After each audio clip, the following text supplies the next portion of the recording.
Buenas tardes, pues bienvenidos a esta charla. Es mi placer y un honor presentar a nuestro ponente de hoy, el doctor Humberto Bustince Sola. Entonces, su currículum es tan largo que voy a tener que utilizar un poco una chuleta, porque realmente es difícil de aprenderse todo esto de memoria. Pero bueno, es un placer presentarlo, la verdad, y hemos encontrado que tenemos también incluso amigos comunes, o sea que es fantástico. Pues el doctor Humberto Bustince es licenciado en Físicas por la Universidad de Salamanca y luego es doctor en Matemáticas por la Pública de Navarra, donde ejerce actualmente como catedrático de Universidad de Computación e Inteligencia Artificial, que es un poco la charla que nos dará hoy. Y obviamente allí, pues además también es profesor honorario de la Universidad de Nottingham y miembro de los diferentes institutos de investigación en la Pública de Navarra y en Navarra en general, del Smart Cities, del Navarra Biomed y del IDINS-NA, que son institutos relacionados con el tema de la computación, la inteligencia artificial aplicada a temas biomédicos y a temas sanitarios también. Él es fundador y responsable de un grupo de investigación muy potente. Me estaba comentando ahora que tiene más de 30 personas investigadores en su grupo, lo cual es un volumen de personas considerable, en España al menos, muy considerable. Y su grupo de investigación es en inteligencia artificial y razonamiento aproximado. Es un grupo de investigación de la UPNA, de la Universidad Pública de Navarra. Y además también es miembro honorario o miembro de número de la Academia Vasca de las Ciencias, Artes y las Letras. Desde el 2021 también es presidente de la Asociación Internacional de Sistemas Difusos, que es una institución que coordina las actividades de hasta 16 asociaciones en temas de lógica difusa, razonamiento, etcétera, en Europa, América, Asia y Oceanía. Es uno de los científicos más influyentes y citados del mundo en su campo de investigación. Esto lo puedo atesorar porque he visto un poco sus récords o sus fichas y realmente son impresionantes. Es autor de más de unos 500 artículos indexados en la base de datos Scopus, más de 17.700 citas, que es una barbaridad, y tiene un H-index de 69, que es altísimo. Y bueno, ha sido investigador principal o es investigador principal de más de 20 proyectos y coautor de 5 libros sobre lógica difusa. Además de todo eso, es editor jefe de varias revistas, entre ellas el magazine Mathware and Soft Computing y de Axioms. Sus líneas de investigación, como hemos comentado, se centran en lo que sería la modelización de la incertidumbre, especialmente relacionada con todo lo que son conjuntos difusos, lógica difusa, y sus extensiones. También trabaja temas, obviamente, de minería de datos, aprendizaje automático, deep learning y big data. Ha sido subdirector de la Escuela Técnica Superior de Ingenieros Industriales y de Telecomunicaciones de la Pública de Navarra y ha sido también impulsor de diferentes titulaciones allí, entre ellas la titulación de Ingeniería Informática, el grado de Ingeniería Informática y el grado de Ciencia de Datos. Algunos reconocimientos destacados que podemos citar: ha sido premio al mejor trabajo publicado en la revista IEEE de Transactions on Fuzzy Systems. Esta es una de las revistas con mayor índice de impacto en su ámbito, en el ámbito de ingeniería. Ha sido premio de investigación de la Universidad Pública de Navarra. Ha sido nombrado Fellow de la Asociación Internacional de Sistemas Difusos. Ha recibido la Cruz de Carlos III el Noble por parte del Gobierno de Navarra. Ha sido premio nacional de informática José García Santes Mases. Ha sido premio europeo a la excelencia en matemáticas difusas. Colegiado de honor del Colegio Profesional de Ingeniería Informática de Navarra. O sea, como veis, impresionante el currículum. Una pregunta, ¿le cabe todo en la cartera o qué? Le cabe. Yo creo que además lo mejor es que aún tiene ganas de conseguir más cosas.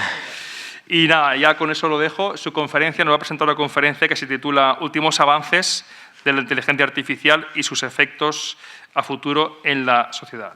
Pues muchas gracias, profesor. A ver, buenas tardes. No. Gracias a vosotros, gracias a la organización por invitarme. Es un placer volver a Alcoy, ya lo conocía, había hecho la ruta también antes del arte modernista, etc. Y bueno, es con la Universidad Politécnica de Valencia. Tengo algún alumno, exalumno trabajando en Valencia, entonces tengo cierta relación.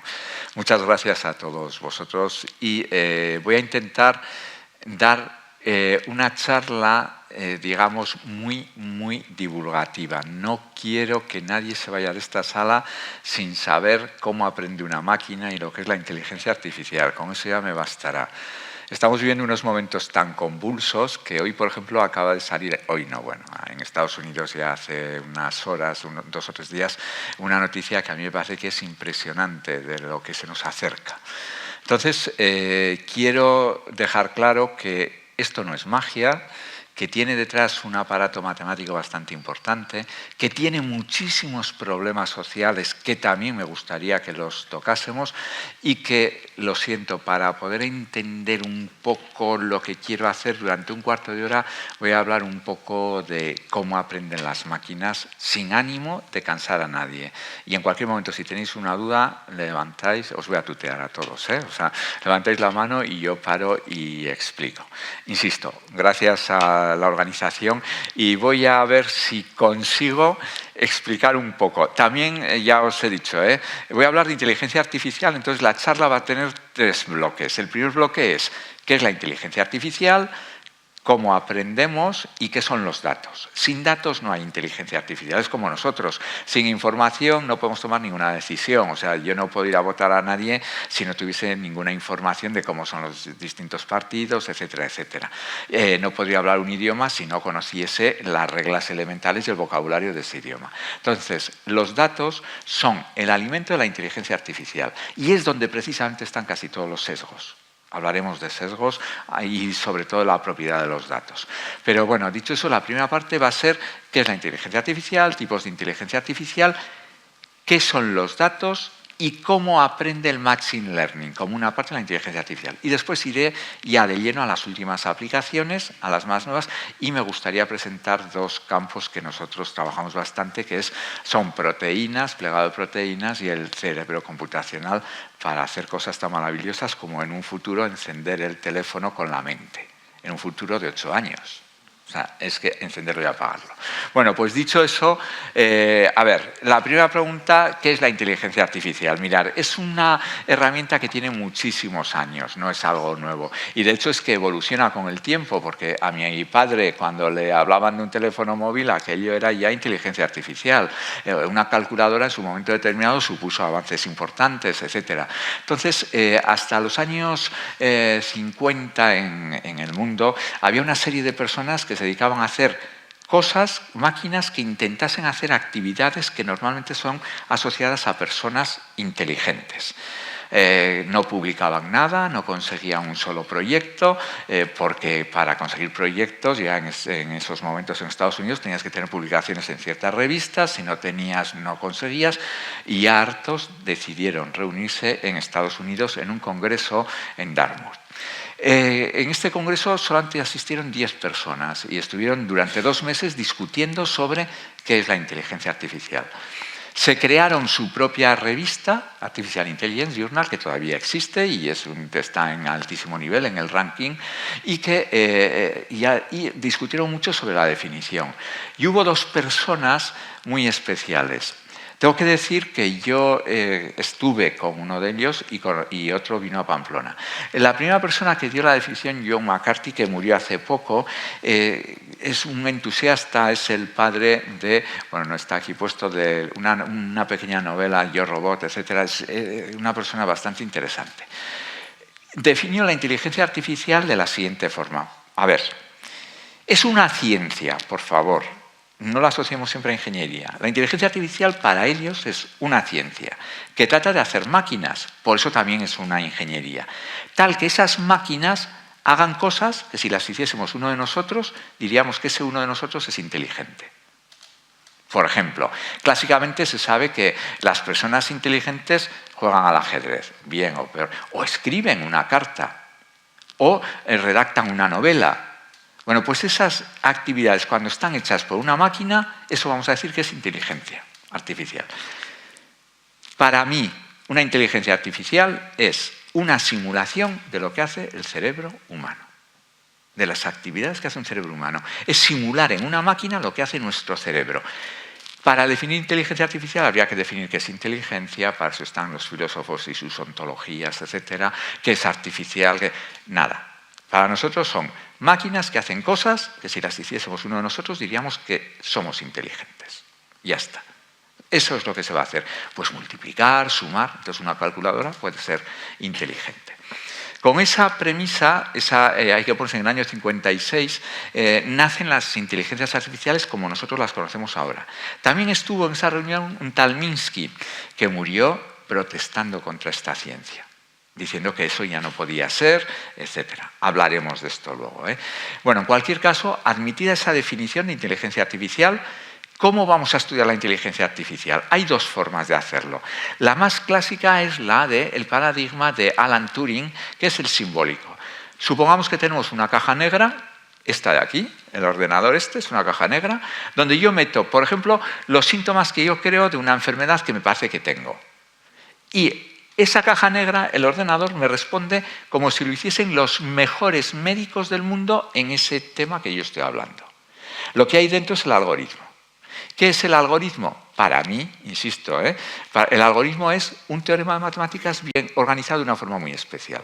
Y si no hay teorema, no suele haber convergencia y hay problemas con el Big Data. Eso quiero que quede bien claro.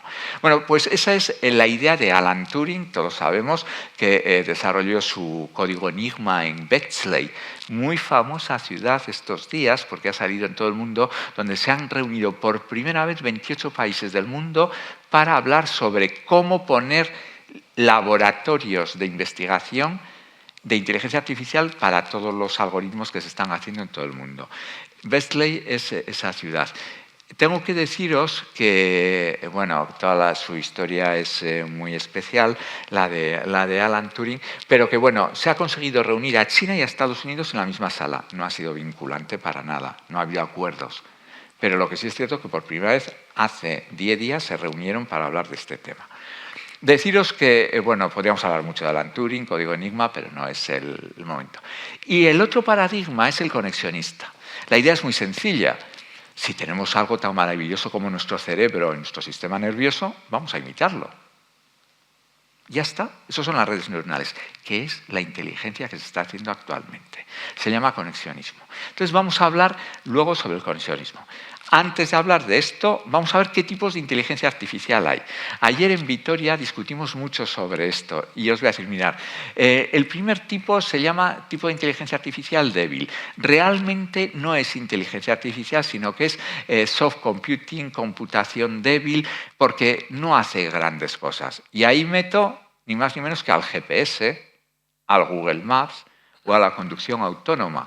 Ya que la tengo aquí, la conducción autónoma, tengo que deciros que en Canadá, que es uno de los países que más ha trabajado el tema de la conducción autónoma, la directora es una exalumna nuestra, Marta Urtasun, y cuando hablas con ella te reconoce que de los 6 niveles de la conducción autónoma están prácticamente todos ya hechos. Entonces decís, ¿y por qué no tenemos el coche que le llamo y viene a recogerme? Por la seguridad de datos. Como todos los datos van a la nube, cualquier alumno nuestro o cualquier persona inteligente y un hacker se mete en la nube y dice todos los coches que pasan por esta calle los manda todos a la acera derecha porque me da la gana. Es el gran problema de la conducción autónoma, la conducción de los datos. Porque cada uno de nosotros tenemos nuestro coche manda cantidad de datos que los utilizan los de alrededor, eso está resuelto ya. El problema es dónde se guardan los datos. En los datos públicos, si son de los gobiernos funcionan bien, pero ya en grandes compañías eso entra cualquiera en la nube.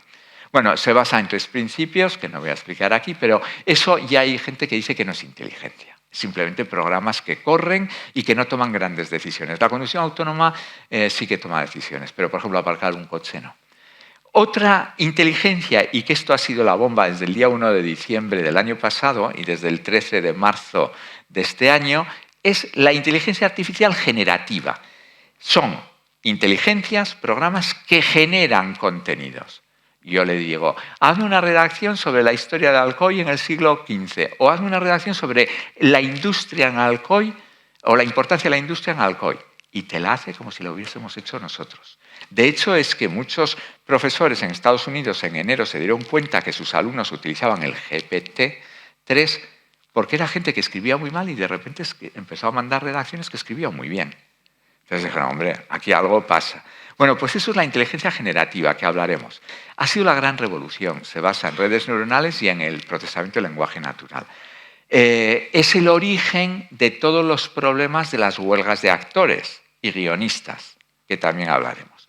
El siguiente tipo de inteligencia es la generalista, muy fácil. Es la inteligencia perfecta, la humana. Yo cojo el coche y me vengo a Alcoy conduciendo. Pero luego voy y me pongo a escribir un artículo, o luego voy y me pongo a limpiar la escalera.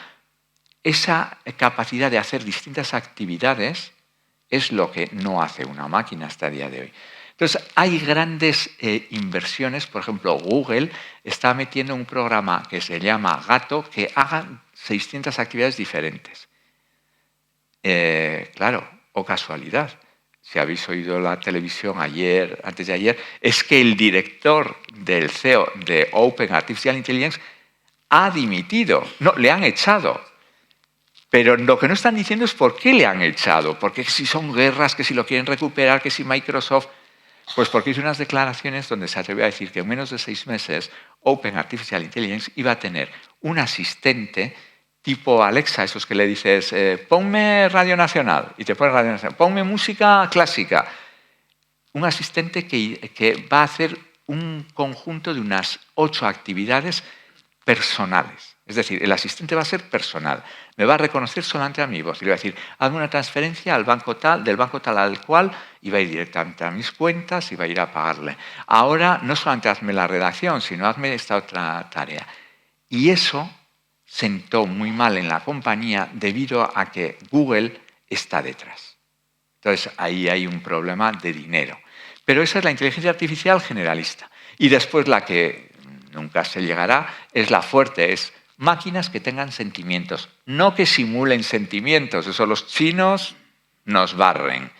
Tú vas en una bici en China, te saltas 3 veces un semáforo, haces la EBAU y, aunque seas el número 1, no vas a la universidad. Pero además te dicen si estabas con deseo sexual, si estabas ansioso. Eso, pero es simular, no que la máquina sienta. ¿Está claro? Estamos en ese punto entre la generativa, el ChatGPT, que hablaremos bastante, que habla, genera textos, y quieren llegar a la generalista. Hay cantidad de autores que dicen que nunca por ahora se llegará a la generalista. Pero, bueno, entonces vamos a... Esto ya las personas no dicen que es inteligencia, el Siri, eso ya no es tal, y vamos a ver este punto. Bueno, pues ya sabemos... Máquinas que hacen cosas que si las hace una persona decimos que es inteligente y estamos en esos pasos. Bueno, pues dicho esto, la historia, podríamos hablar mucho. El 56 se da la definición. El 58, cuidado con el 58, que va a tener mucho que ver con Ramón y Cajal. Nacen las primeras neuronas artificiales. En el 68 sale el primer programa para ganar al ajedrez. Muy malo, ¿eh? Ahora ya se ha mejorado. Ese programa no era inteligente, el de Kasparov. Inteligente en el sentido que entendemos ahora, ¿eh? Porque ahora la inteligencia ya no es enseñarle a un robot que vaya de aquí a allá. No, es enseñarle a que aprenda a andar. Eso es lo que se está haciendo. Bueno, pues en el 86 nace un algoritmo diferente, pero el 2003 es un año de revolución absoluta. Nace el Big Data. Hablaremos del Big Data. El Big Data es capacidad de manejar muchos datos, muchos más que los que puede manejar la mente humana, en milésimas de segundo y tomar una decisión. Yo puedo controlar con el Big Data todo el tráfico de Nueva York y en un momento determinado en una calle hay un problema y decirle al usuario vete a la derecha, en milésimas de segundo. Entonces eso es una gran revolución, el Big Data. También ocurre el desastre del Columbia y la secuencia del genoma humana pues, se hizo sin Big Data. No voy a hablar de estos dos problemas, influyeron todo, ¿eh? El desastre del Columbia obligó a utilizar el Big Data en, digamos, en la salud máquina. Dentro de 3 kilómetros o 300 kilómetros se te va a romper el coche. Eso es consecuencia una de otra. Pero bueno, en el 2003 el Big Data. En el 2013 pasan cosas increíbles. Se considera la ciencia de datos como ciencia.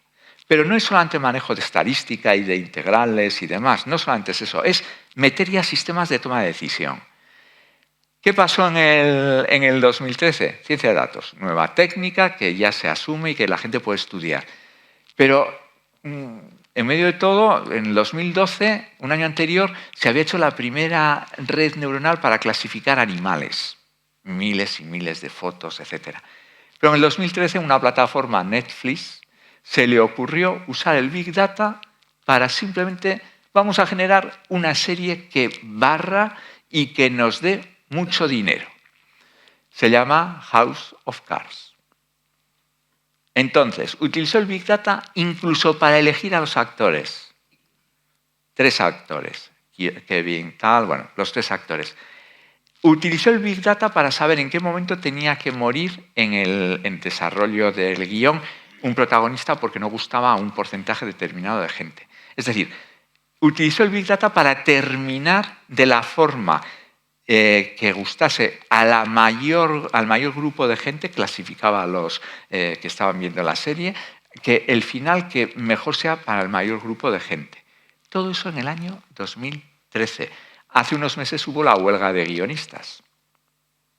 Porque, claro, es que toda aquella serie estaba basada en esto. Fue un éxito absoluto para Netflix. Cosa que actualmente es un desastre, pero bueno, es mi opinión.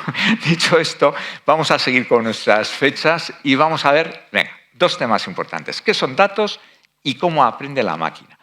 La idea es muy sencilla. Yo voy a coger todos los datos que tenemos de un tema hasta hoy y me voy a basar en el hecho de que un gato del agua hirviendo huye. Con una experiencia que se ha quemado, huye siempre. Lo que voy a hacer es coger todos los datos y predecir lo que va a pasar a corto tiempo. Eso se hace en estadística continuamente, regresión, etc. Pero lo que voy a hacer es, a partir de los datos, ir prediciendo. Hay 2 formas de tratar los datos en este contexto, que se llaman minería de datos y Big Data.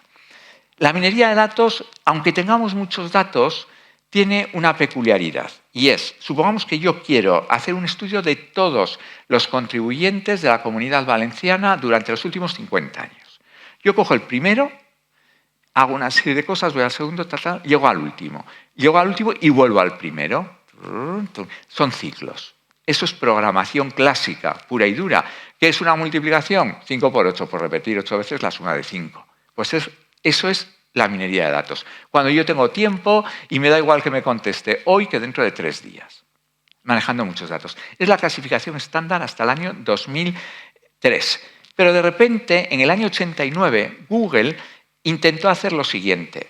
Yo tengo muchos datos de mis clientes, 1 terabyte, que los clientes no saben que tienen todos sus datos, pero los tienen. Entonces, Google dice, voy a clasificarlos en 11 tipos, 11 clases. Por ejemplo, edad de alrededor, el grupo de alrededor de 30 años que le gusta el deporte, tiene algún hijo, etcétera, etcétera. Y los fines de semana le gusta ver la tele y yo pongo lo clásico, los pañales en el supermercado al lado de las cervezas para ver la tele. Edad de gente de 60 años que está ya jubilado, a punto de jubilar y que hace deporte y se dedica a pasear, pues le voy a decir rutas, etc.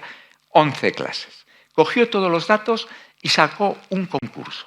Dijo, bueno, voy a contratar a los mejores científicos, estoy en el año 89, el año, 98. No, en el año 98. Voy a contratar a los mejores científicos para que me hagan este trabajo. Y se presentó el mejor, el número 1 de Estados Unidos. Y no lo contrataron y le dijeron sencillamente, no me interesas porque no trabajas en grupo. Él se fue a casa muy preocupado. Pero bueno, siguieron haciendo el trabajo y entonces lo que dijeron es, como con mi ordenador y los datos que tengo, tardo 46 días en clasificar Google todos sus clientes en 11 clases, eso no es viable para una empresa. 46 días no vale. Dijeron, bueno, pues vamos a utilizar, en lugar de un solo ordenador, vamos a utilizar 1000 ordenadores puestos en serie. Pero en todos los ordenadores hay una peculiaridad. Está el programa. Por ejemplo, vamos a hacer las declaraciones de la renta de todos los españoles.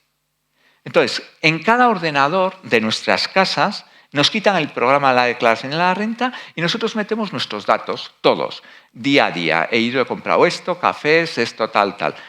Y yo lo escribo como me da la gana. mi vecino como le da la gana y otro como le da la gana. Cada uno escribe sus datos como le da la gana, pero nunca el programa de la declaración de la renta está en los ordenadores. ¿Está claro? Bueno, pues lo que se hacía antes era, en cada ordenador yo tenía el programa, lo mandaba, luego lo fusionaba y tomaba una decisión. Cuando tenía el programa dentro, En esto hemos sido nosotros muy buenos. Mi grupo de investigación prosperó por las técnicas de fusión de datos. Pero bueno, en ese momento, claro, con 1000 ordenadores y el programa dentro tardaban 1 hora en clasificar los datos de Google. El problema era que en 3 meses tenía el doble de datos. Ya no podía otra vez poner 1000 ordenadores más. Entonces dijeron, vale, se acabó.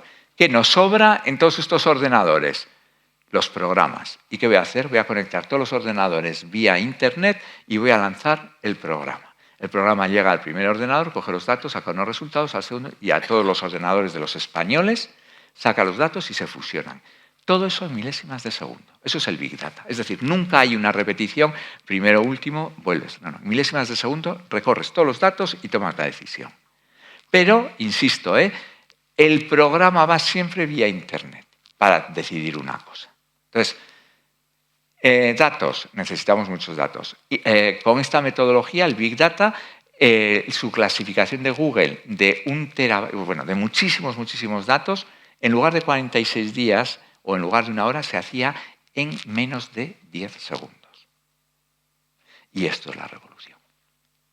Es decir, yo puedo coger todos los datos que me dé la gana, entre comillas, y trabajarlos en milésimas de segundo. Además, datos de cualquier forma. Uno los escribe con volumen, otro con V, otro vol igual, ese tipo de cosas. Datos totalmente distintos. Esto ha supuesto el gran avance en estas tecnologías, el poder tratar millones de datos. Ha habido artículos que se han hecho, algunos de ellos se han copiado literalmente de periódicos de Estados Unidos, sobre qué pasaría si una persona tuviese todo el conocimiento que tienen ahora las máquinas y tuviese el Big Data. Estaría loca. No podría. Porque es toda la información de algo tratada en milésimas de segundo y relación de cosas. Esa es la gran revolución en el año 2003. Y volvamos a las aplicaciones. Pues volvamos al señor que no fue contratado. Entonces, como no fue contratado, él se puso a trabajar en otra cosa y los almacenes Target generaron un programa de este estilo para desarrollarlo. Y clasificar. Target es el Corte Inglés de Estados Unidos. Pero a lo bestia, claro, en cada estado hay un Corte Inglés. Entonces, cuando ya lo pusieron en marcha los almacenes Target para clasificar a sus clientes, empezó a mandar publicidad. Y a este señor que no lo habían contratado le llegaba publicidad para personas embarazadas. Y le preguntó a su mujer, ¿estás embarazada? Todo asustado. Y le dijo, no. Cogió el teléfono y llamó a la compañía. Su programa no va bien. Ustedes no me contrataron a mí para hacerlo, pero su programa no va bien. Quien cogió la nota lo pasó a los días a la dirección, llegó a la dirección y le dijeron, este señor que es muy mediático va a decir que nuestro programa funciona mal y que estamos distribuyendo la publicidad mal. Llaman por teléfono para disculparse y les dice, no, su programa va bien. Mi hija adolescente está embarazada con 3 compras de 24 productos. Está claro, ¿no? No sé si os ha quedado claro el poder de todo esto. El Big Data es manejo de milésimas de datos, millones y millones de datos en milésimas de segundo y ya pues tienes el poder en la mano. Bueno, pues esto en cuanto a datos. Y el otro tópico que quiero acabar diciendo para no molestar, y luego entraré en otras aplicaciones, es cómo aprenden las máquinas. Bueno, pues las máquinas aprenden de ejemplos, como nosotros. He dicho antes, el gato que se ha escaldado del agua caliente huye. Bueno, pues eso es lo que vamos a hacer nosotros. Vamos a aprender a base de ejemplos. Y es tan real como que yo voy a coger, por ejemplo, 10 millones de mamografías de toda Europa. Pondré ese ejemplo.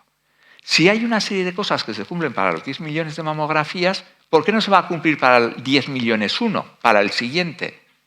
Esa es la forma que aprende una máquina, por el principio de inducción. Si unas cosas se cumplen para 2, se cumple para 10, se cumple para 100, se cumple para 100 millones, está claro que también se va a cumplir para el siguiente. A veces se equivoca, yo solo he sufrido mis propias carnes. A veces se equivoca, pero os puedo decir que es muy rara la excepción. Entonces, las máquinas aprenden de los ejemplos nuestros, vitales. Hay varios métodos, pero yo voy a enseñar aquí el método del Machine Learning, que es el padre de todo lo que está pasando y luego hablaremos mucho de esto. A ver, mirad, los tipos de aprendizaje se dividen en muchos tipos. Los más clásicos son el aprendizaje supervisado. En el 2012 hacen 1000 clases de animales cogiendo millones y millones y millones de imágenes y al final cuando tú metes una imagen de un gato te dice es un gato. Cuidado, Para entrenar esta red tuvieron que meter millones y millones y millones de imágenes. Un niño ve un gato, se mueve, un niño, y ve a su amigo saltar y de repente ve en la tele un gato saltando y dice, es un gato saltando, con 2 imágenes. El aparato necesita millones y millones de imágenes.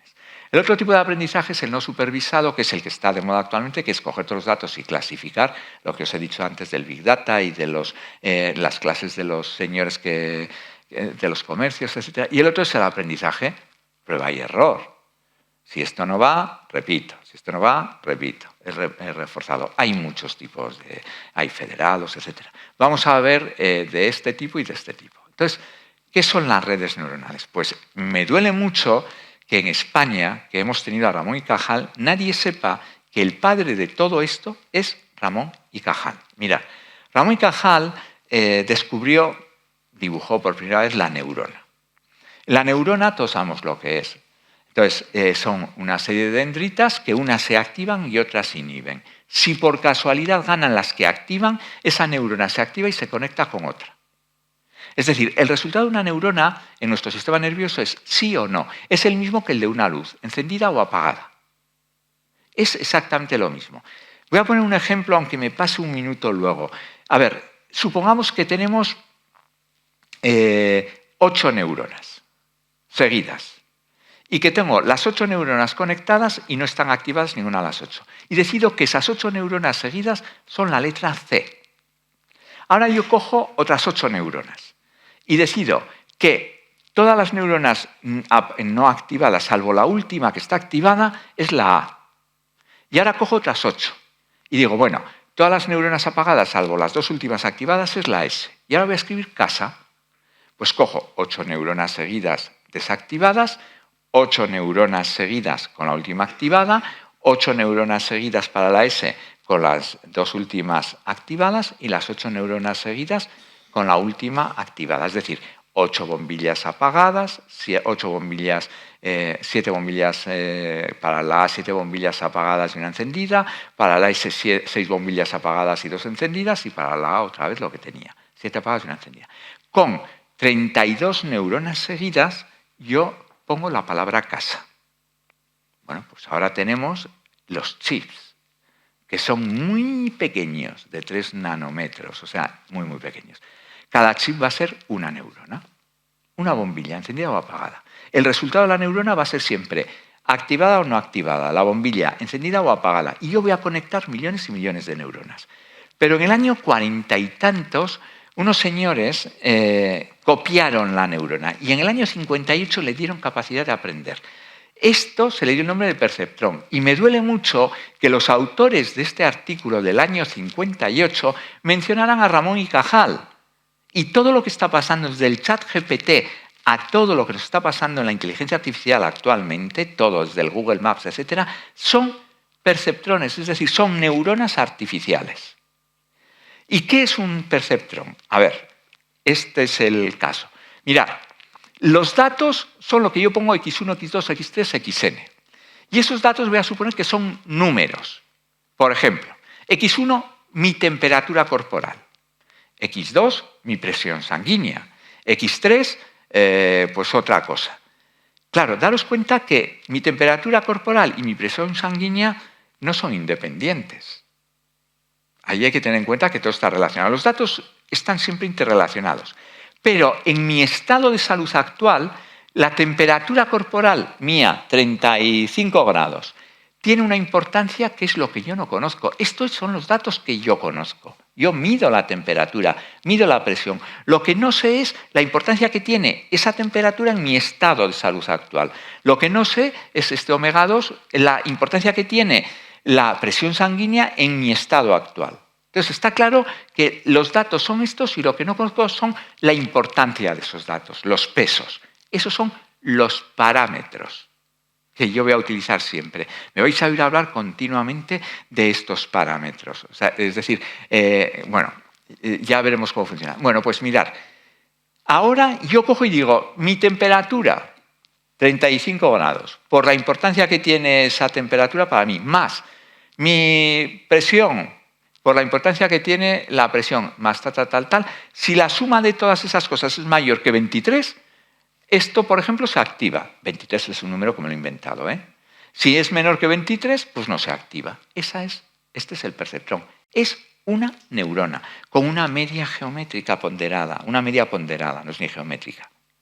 El Big Data utiliza medias geométricas, pero esto no. Entonces, bueno, pues ahora lo que vamos a hacer es combinar, como hace nuestro cerebro, cantidad y cantidad de neuronas. Y aquí es donde quiero llegar. Supongamos que yo cojo muchos perceptrones. Cada bola de esas es un perceptrón, una neurona, combinadas. Y las combino en capas. ¿Y por qué lo hago en capas? Pues no sé, porque me resulta más fácil dibujar. Y me resulta más fácil hacer mi programa de informática, que va a ser repetir capas, etc. Entonces voy a hacerlo por capas. Ya veréis la sorpresa que nos viene luego. La primera capa, lo primero x1, x2, xn, vamos a ver. Cojo yo, y la Comunidad Europea, esto es un proyecto real, ¿eh? En el año 2018 dice, miren, señores investigadores, tenemos de todos los países de Europa todas las mamografías realizadas en Europa en el año 2015. Pero además de cada mamografía que tenemos, sabemos cuál fue el resultado de esa mamografía. Si fue tumor, si había, si no había, si el tumor tuvo que operarse, si estaba oculto, si murió el paciente, no murió. Eso lo tenemos. Estamos en el 2019, ¿eh? Y en el 2015 tenemos esos datos. Bueno, pues cojamos la primera mamografía y supongamos que es de una persona de Dinamarca. Esa mamografía yo la pongo con estos números, que son la imagen, etcétera, etcétera, que la trato de una forma especial. Son estos números, X1, XJ, XN, esa es la mamografía. Claro, yo tengo mi sistema que he montado, muchos perceptores, muchas neuronas, pero yo no sé cuál es la importancia de estos son los parámetros que tengo que saber, que yo no sé cuáles son. La importancia de lo que os he dicho, la importancia de mi presión sanguínea. Pues digo, bueno, pues voy a generar todos estos parámetros de forma aleatoria. Utilizo el random y les doy a cada flechita un valor. Bueno, llego a la primera capa con los valores inventados y con mi método todo lo que utilizo aquí lo utilizo para la siguiente, llego a la siguiente capa, es un sistema que se alimenta. O sea, los resultados que yo obtengo aquí los utilizo también aquí y voy modificando los pesos, tal, y llego aquí. Y resulta que este resultado me coincide con lo que le pasó a esa señora de Dinamarca o a ese señor. Bueno, pues ahora yo me voy y me cojo una mamografía de alguien de Alemania y pongo aquí los datos de esa mamografía y con todos los datos anteriores que me acertaba para el de Dinamarca, llego al final y no coincide con lo que le pasó. Pues no pasa nada. Yo me voy a las ecuaciones diferenciales de Hinton del año 86, el retropropagación, y vuelvo hacia atrás modificando todos los parámetros. Y empiezo otra vez. Y cambio los parámetros tantas veces como sean necesarias hasta que al final coincide con lo que le pasó al de Alemania. En ese momento yo tengo unos valores aquí en estas flechas que si meto la mamografía de la persona de Dinamarca me acierta y si meto la mamografía de la persona de Alemania me acierta. Repito eso con los 10 millones de mamografías que tengo. Tal que al cabo de un año de programar y repetir, coja la mamografía que coja de esos europeos del año 2015, siempre me da el buen resultado porque lo he entrenado para eso. Cualquier mamografía que coja del año 2015 me resuelve el problema porque está preparado con toda la computación de ida, volver y tal, para que todas acierten. Ahora meto una mamografía y ¿por qué me va a fallar? De hecho, es que yo ahora meto una mamografía y me encuentro con que el médico, el grupo de médicos, esto es real, estos son sistemas de ayuda a medicina, dice, no vemos nada. Y de repente el sistema dice, no, por favor, hay un peligro, tenga cuidado. No explica por qué, ese es un problema. Pero ¿qué pasa? Pues que con esa mamografía, como tiene en cuenta tantos millones de mamografías, imágenes similares con historiales parecidos, resulta que había un tumor oculto que nadie se daba cuenta. Y acierta con un 99,99 de precisión. Y así es como aprende una máquina. Bueno, pues eso lo vamos a hacer a lo bestia, venga y venga. Y claro, ¿pero qué pasa? Supongamos que ahora viene un país, no voy a poner un país cualquiera, vamos a España. Pongamos que digamos, no, estos tíos ya está bien, se llevan todo el dinero de investigación, se acabó, voy a dar todos los datos mal. Claro, los datos ya están mal, los de España, hay un sesgo. Y resulta que ya no me va a acertar tanto, porque me han metido datos equivocados. Luego, dependiendo de los datos que yo utilice, de las mamografías que utilice, el resultado será mejor o peor. Si esto lo llevamos a un sistema para contratar a personas y utilizo toda la literatura homófoba del mundo, ese sistema es homófobo. Si racista, es decir, dependiendo de los datos que yo utilice para entrenar, el sistema responde a eso. Pero lo mismo que si un niño se educa en una casa que hablan 5 idiomas, termina hablando 5 idiomas. O en una casa de una ideología muy concreta, igual por reacción no, pero termina con esa ideología. Ya me entendéis. O sea, es que es así. O sea, aprende según se le entrene y según los datos que le des. Pero lo que hay que calcular siempre son estos parámetros, millones y millones y millones de parámetros. Bueno, pues eso es como aprende una máquina. No sé si os ha quedado claro, porque a partir de aquí vamos a ver cómo se aplica. Yo ya más fácil no sé si podría hacerlo. Hay más parámetros que estos, pero lo estoy haciendo de forma muy sencilla. ¿Os ha quedado claro la idea? Dependiendo de los datos que yo meta, los parámetros son totalmente distintos y cuantos más datos meta, más precisos son los parámetros. Si en lugar de utilizar 10 millones de mamografías utilizo 100, todavía es mejor. De hecho, es que en Estados Unidos hicieron el mismo experimento, pero con las manchas de piel. Y entonces ahí, bueno, muchos más millones de habitantes. Ahora llegas, pones tu mano y te dicen lo que te va a pasar con esa mancha de piel, cuál va a ser la evolución con la imagen. Cuidado que no explica, no dice por esto, esto y esto. O sea, hay que operar a esta persona por esto, esto. No, simplemente dice, sugiero operar. Ya veremos todo esto cómo va. Porque el problema es que te da una solución, pero no te la justifica. Y acierta, pero no te la justifica, porque no hay unas matemáticas detrás en todo el proceso. Bueno, pues dicho esto, ¿qué pueden hacer a día de hoy este tipo de aprendizaje, que es el machine learning o el aprendizaje automático? Pues vamos a ver, mirad. Vamos a lo más moderno.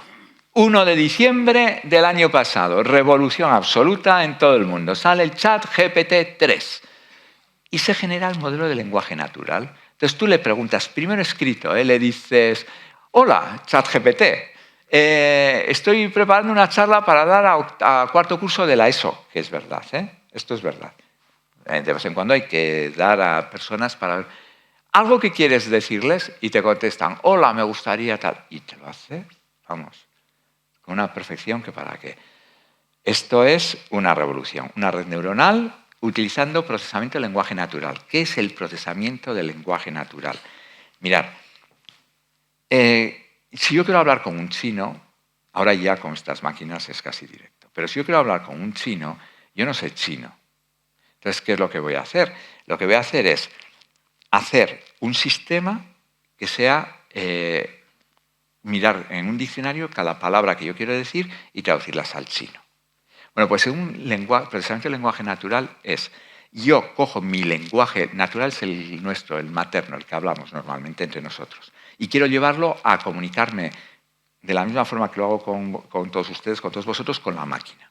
Entonces, lo que voy a hacer es traducir mi lenguaje natural a un lenguaje de programación, el que sea, el que utilicen los informáticos, y lo voy a procesar dentro de la máquina, para que al final yo pueda conectarme con la máquina, o bien vía voz, o bien vía escrito, y todo lo que digo yo, la máquina parezca que lo entiende y me responda. ¿Está claro? Es lo mismo que yo no sé chino, con un diccionario escribo la frase, lo traduzco y el chino lo entiende, se supone. El lenguaje natural es eso, pero utilizando ordenadores, el procesamiento del lenguaje natural. Yo lo traduzco a Python, MATLAB, en el Python la máquina trabaja con él y luego me responde en el proceso inverso. Esa es la idea. Entonces, todo esto es la gran revolución porque nació el modelo de lenguaje natural. Claro, hay que tener series temporales, etc. Tiene que hacerse a tiempo real. Cuidado, que hablaremos, por ejemplo, ya le preguntas y le dices, está lloviendo, quiero coger ¿qué es? Paraguas, chubasquero, veremos cómo resuelve el problema.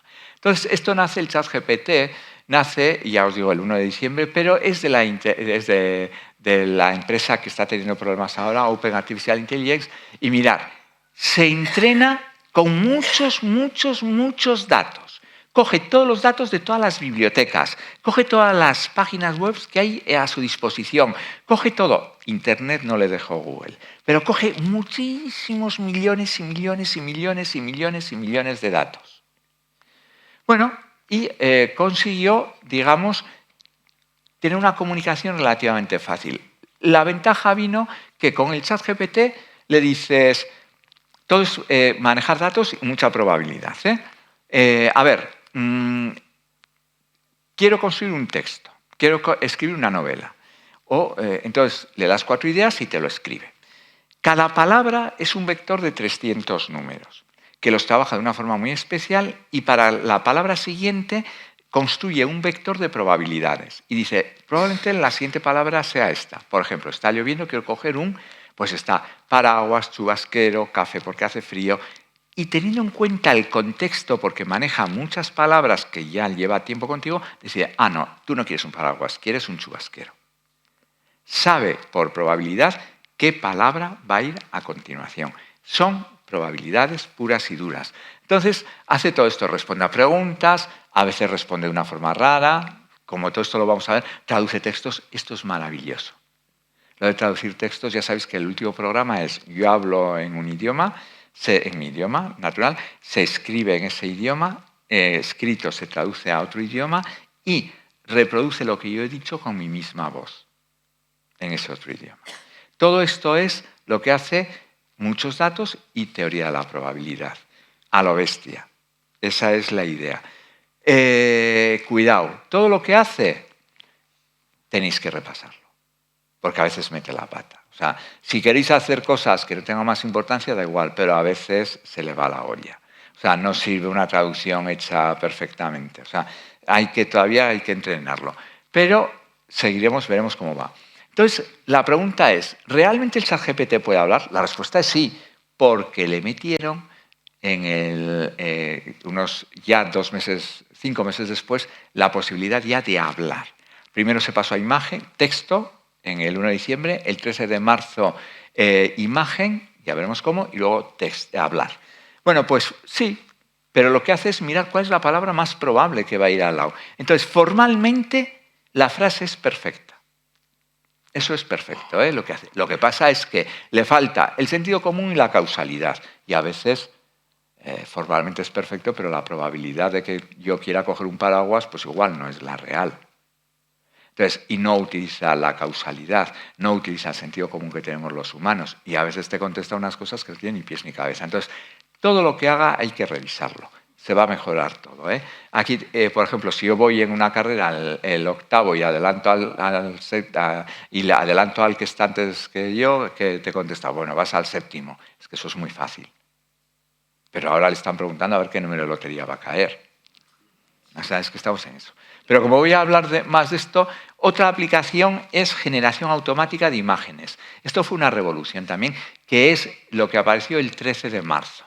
Yo no me voy a meter si eso es creatividad o no. Hay una problemática en el mundo de la filosofía y en el mundo de las artes plásticas. Esto hay que considerarlo como herramientas para hacer arte. No, bueno, a mí me puede gustar mucho esta imagen. ¿Es creatividad? ¿Es arte? Habrá que eso yo no me atrevo a decir.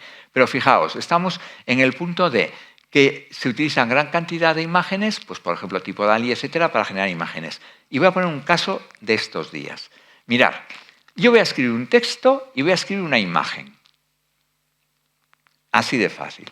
Y voy a poner un caso que me ha pasado. Mirad, ayer en Vitoria presentábamos el número de la Revista Internacional de Estudios Vascos. Es un número que edita la Icos Cascuntza allá, etcétera, y está dedicado a la inteligencia artificial.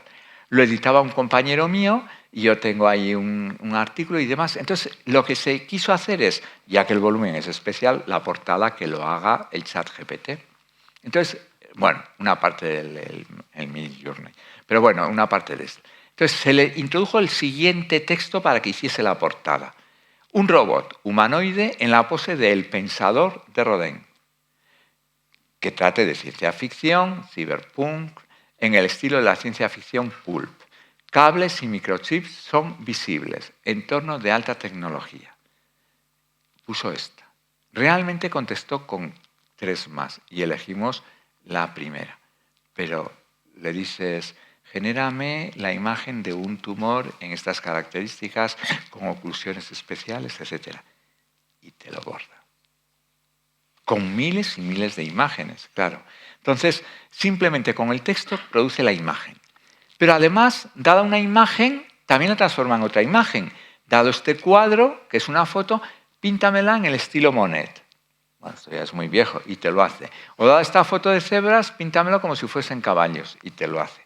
Donde hay más problemas es, bueno, el inpainting es cuando, ¿recordáis todos la historia del Ecce-Homo de Borja, que se ha hecho un musical ahora en Estados Unidos? Bastante bueno, dicen, ¿eh? Bueno, pues es reconstruir lo que faltaba, teniendo en cuenta el entorno, ¿eh? O sea, que la máquina reconstruya lo que le faltaba a la pintura original. Esto es muy importante en ciencia para el plegado de proteínas. Pero bueno, lo que no hace también es, dada una imagen, traducirla a texto. Es un texto que resuma la imagen. Eso todavía no está muy avanzado. ¿Pero qué hace este ChatGPT? Bueno, pues mirar, 175.000 millones de parámetros. Volvamos aquí. Aquí, ¿eh?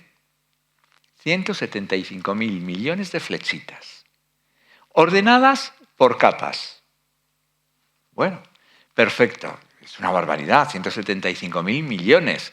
Eso es una barbaridad y con eso hacemos todo esto.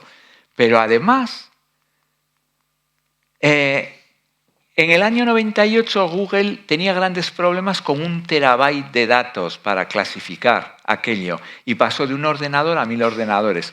Utiliza 45 terabytes de datos. Tardó 30 días en entrenarse la primera versión y todo el mundo nos lanzamos y entramos al juego. Yo lo primero que hice, conectarme vía internet y lo primero que me pidió fue el número de teléfono. ¿Sabéis lo que es eso? Es que ahora saben que estoy aquí. O sea, me localizan. Pero a mí lo que me interesaba era saber lo que hacía esto.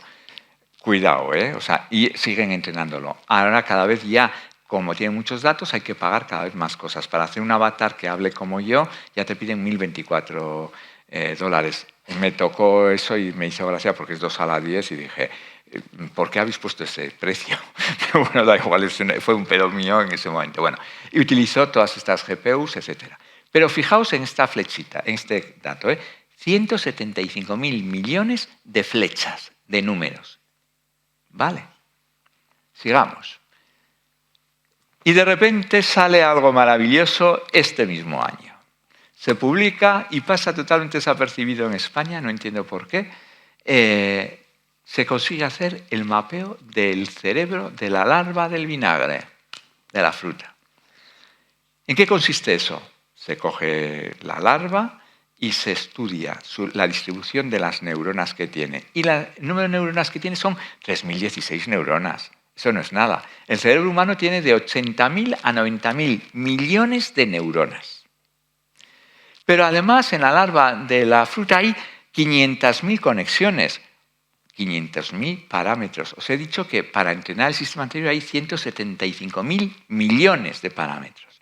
El cerebro de la larva de la mosca es muy reducido, tiene muy pocas, por eso es el primero que se ha hecho, y tiene muy pocas conexiones. Pero es que aquí viene lo maravilloso. Cuando se ponen los biólogos a estudiar cómo están distribuidas las neuronas en la larva, es que están distribuidas también por capas. Pero además, con un modelo de capa, que es este, la UNED, que la explicamos en ciencia de datos, en cuarto se explica esto.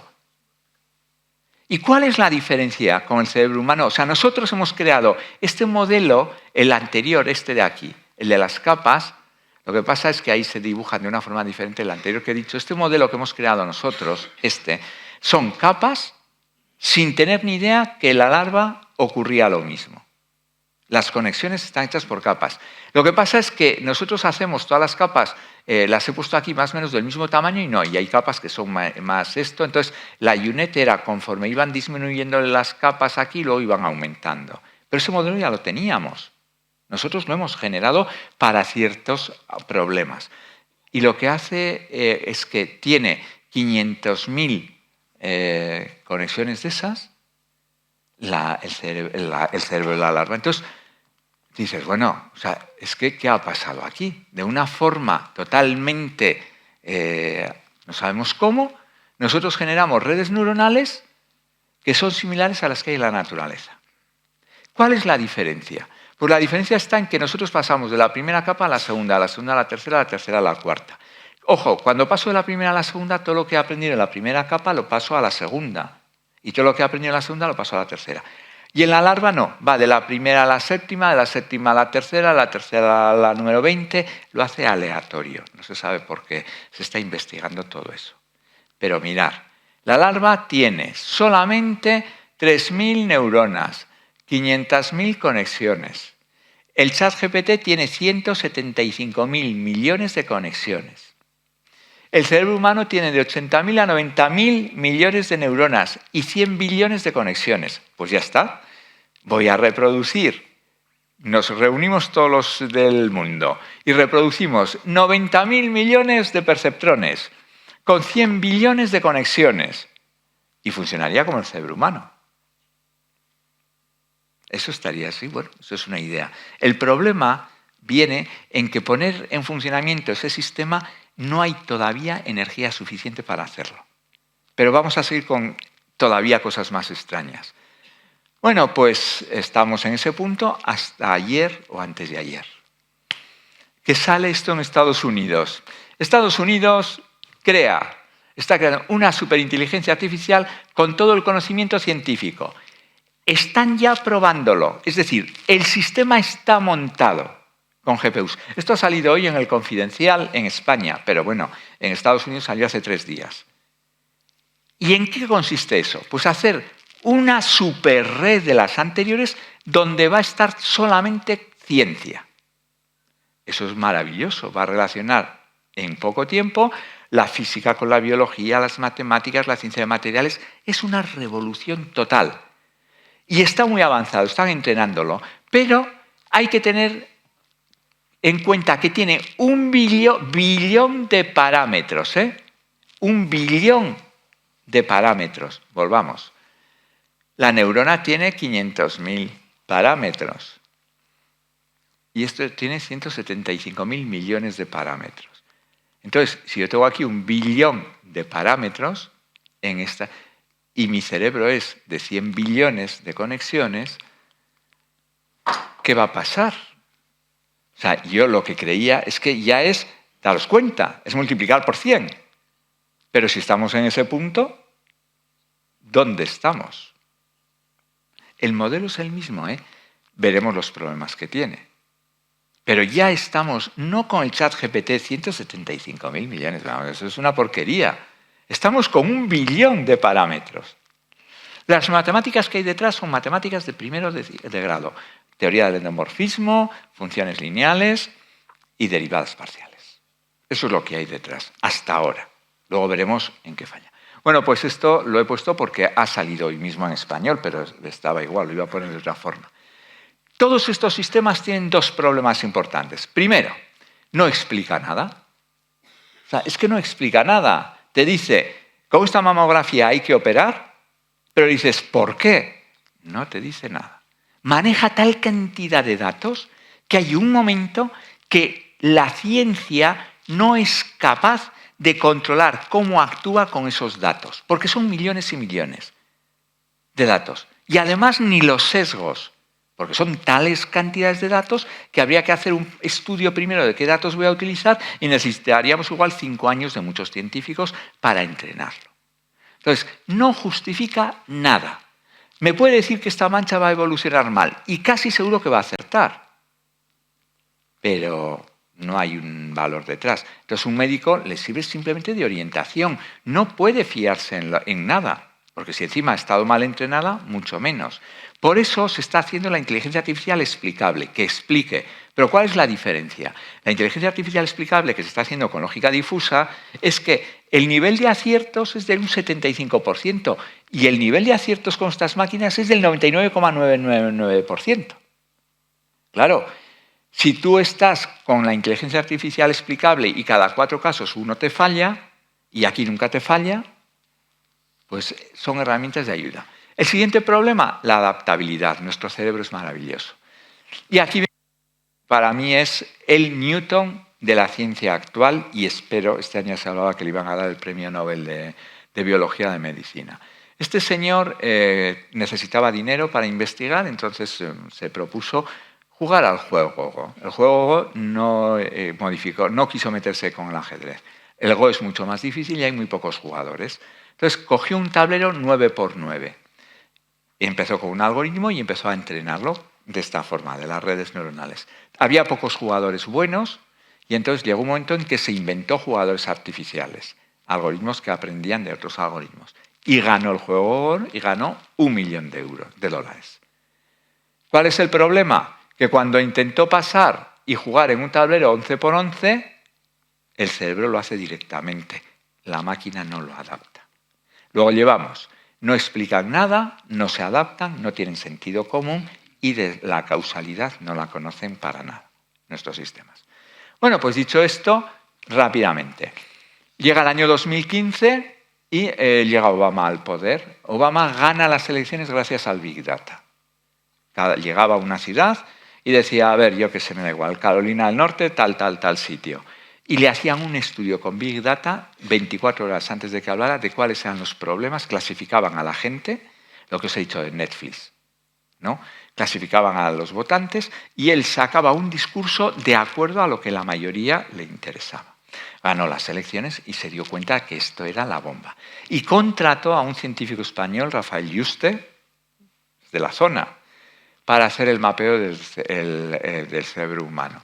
Está todavía en la Universidad de Nueva York, en Columbia, Yuste, y se dio cuenta que esto era importantísimo. Y entonces decidió hacer la medicina de precisión, que consiste en lo siguiente. A ver, yo voy a utilizar de cada persona sus datos genéticos, que ya son baratos, unos 900, 800 euros, toda la tecnología que yo tengo actualmente de biomedicina y todos los datos posibles con algoritmos.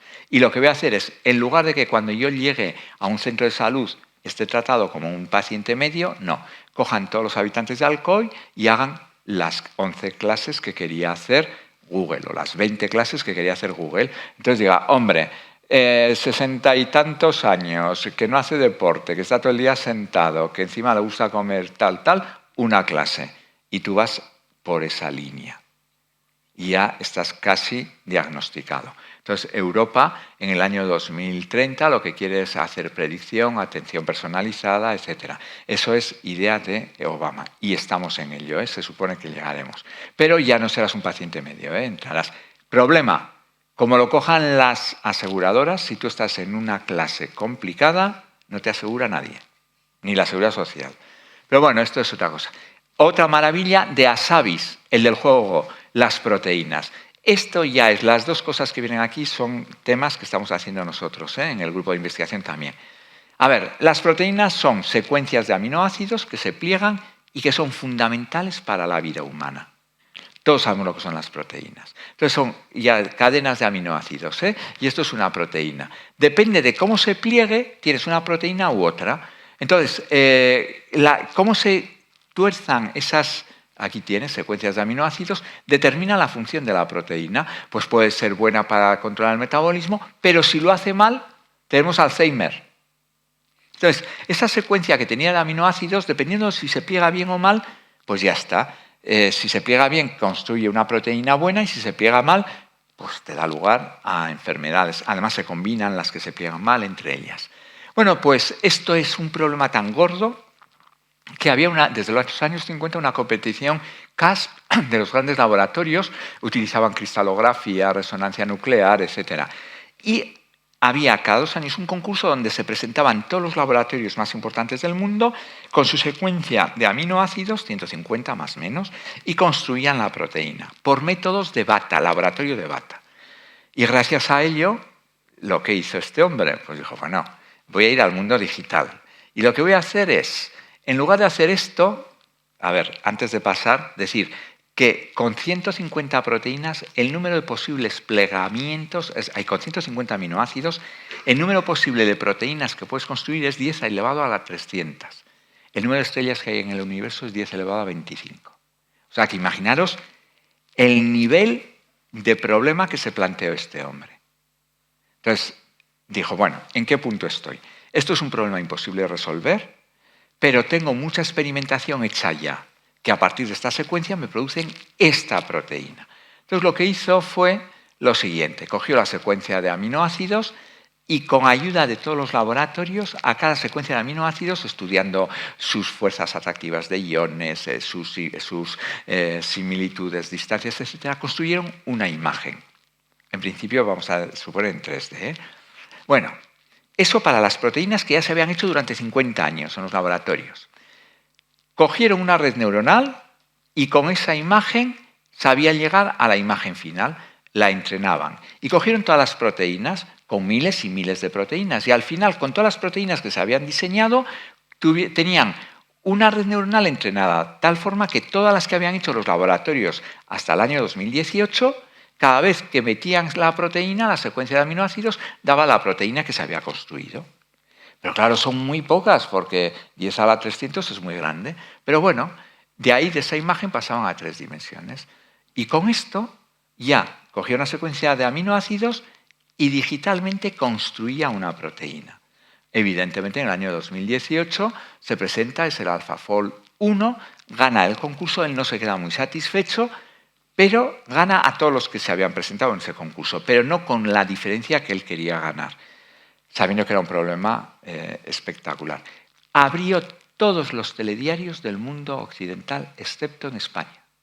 En Francia se hicieron días, es que nosotros allá nos conectamos, días y días de este proceso, porque claro, es que ha sido una revolución. La cantidad de cómputo es muy importante, etc. En el 2020 sacó con los Transformers una metodología distinta y ya ganó. Ya no hay competición posible. Pero el problema sigue abierto. Claro, porque yo no tengo la proteína que yo quiero. Yo sé que con una secuencia de aminoácidos la paso al mundo digital, construyo digitalmente una proteína y pasarla del mundo digital al mundo real vale 1 millón de euros. Pero bueno, se construye. Al mundo real me refiero al de laboratorio. Esto ya todos los que se dedican a esto lo utilizan. Entonces, lo que pasa es que yo quiero construir una proteína, por ejemplo, que evite el Alzheimer, o una proteína que se coma el plástico que se acumula en el agua, o una proteína que genere hidrógeno como energía renovable, o una proteína que diseñe nuevos materiales. Supongamos que yo quiero una proteína que coma los plásticos. Yo no soy capaz de hacer eso, porque es tal magnitud de proteínas que llegar a una de esas a partir de una secuencia de aminoácidos es difícil. Yo sé, a partir de una secuencia de aminoácidos me construyo una proteína con mi método. Pero quiero llegar a esta, pues ahora lo que se está haciendo es comparar las dos proteínas y ver las diferencias. Se llegará, para saber qué diferencias y saber construir directamente la proteína que yo quiero, se llegará a hacer, por ahora no. Nosotros estamos trabajando bastante en esto. La capacidad de cómputo es impresionante, pero el hecho de decir voy a construir una proteína que se coma el plástico, a día de hoy es un objetivo. Es un objetivo, pero se ha avanzado mucho, Y hay una metodología de construir proteínas sintéticas bastante mejor que la que había en los laboratorios ordinarios. Esto es una cosa. La otra, y con esto casi seguro que ya habrá, es que tenemos que hablar luego de ciertas cosas. No quiero... El otro tema que abordaremos aquí, he empezado diciendo las grandes compañías de teléfonos quieren encender y apagar el teléfono con la mente. La neurociencia computacional. A ver, ¿qué es la neurociencia? La neurociencia es una combinación de ciencias, informática, medicina, etcétera, etcétera, que trata de entender cómo funciona el cerebro. Entonces, hablar de inteligencia artificial sin hablar de neurociencia es absurdo. Pero bueno, esa es la ciencia que hace la neurociencia. Dentro de la neurociencia hay un área que es la neurociencia computacional. ¿Qué hace la neurociencia computacional? Pues simplemente saber cómo controlar dispositivos con la acción del cerebro, solamente con la acción del cerebro. Hay dos formas de hacerlo, Una es simplemente con electroencefalogramas, poniéndolos en un casco en la cabeza, sin intervención dentro, y otra es con intervención. Esa la dejamos, porque ya entrar dentro del tálamo es complicado. Y dentro de no utilizar el cerebro, no utilizar intervención, sino simplemente los electroencefalogramas, hay dos metodologías, que las vamos a ver las dos. La primera es, yo hago un estudio que vale para todo el mundo, y ahora me encuentro con una persona y lo utilizo, cualquiera, o yo hago solamente un estudio para una persona, porque cada uno tenemos nuestras características.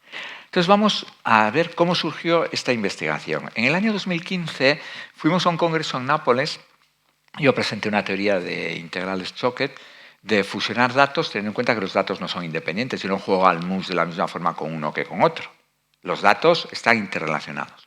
Y se acercó un señor, Chitelling, me dijo, mira, yo trabajo en el Politécnico de Sydney, en colaboración con Taiwán, y estamos con el cerebro computacional. ¿En qué consiste el cerebro computacional? Me dijo, bueno, con las técnicas que utilizamos, estamos en un porcentaje de acierto del 60%. Creemos que lo que has presentado, pienso yo, puede mejorar ese porcentaje de acierto. Pero lo primero que le pregunté es, ¿qué es el cerebro computacional? Pues el problema es el siguiente. Vamos a colocar a una persona estos electroencefalogramas. Estos son modernos, el anterior era el antiguo. Insisto, en la corteza exterior del cerebro, por tanto, los datos que cogemos tienen mucho ruido, porque no hay intervención dentro del cerebro.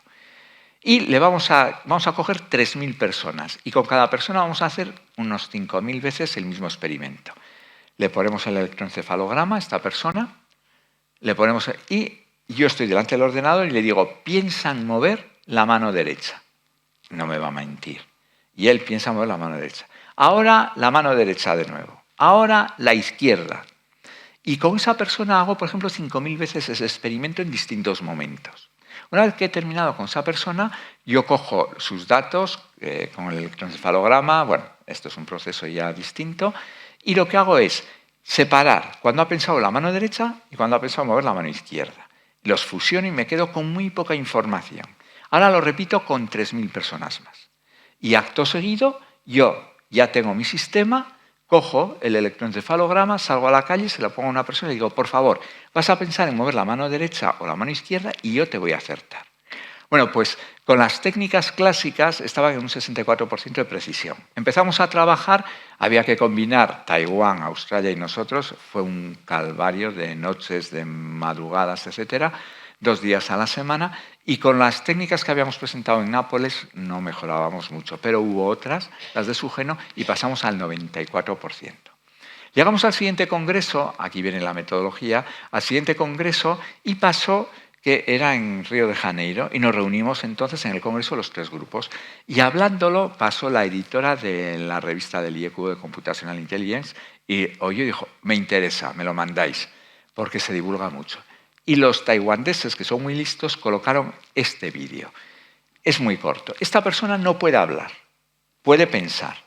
¿Está claro? Puede pensar, pero no puede hablar. En teoría tampoco podría moverse. Entonces, lo que se hace es, el ordenador le dice, ¿quieres comer? Y ella piensa, sí. Si dice que no, nada. Si dice, ay, perdón, un poco, es que no sé si voy a conseguir, espera un momento, a ver si consigo que se vaya.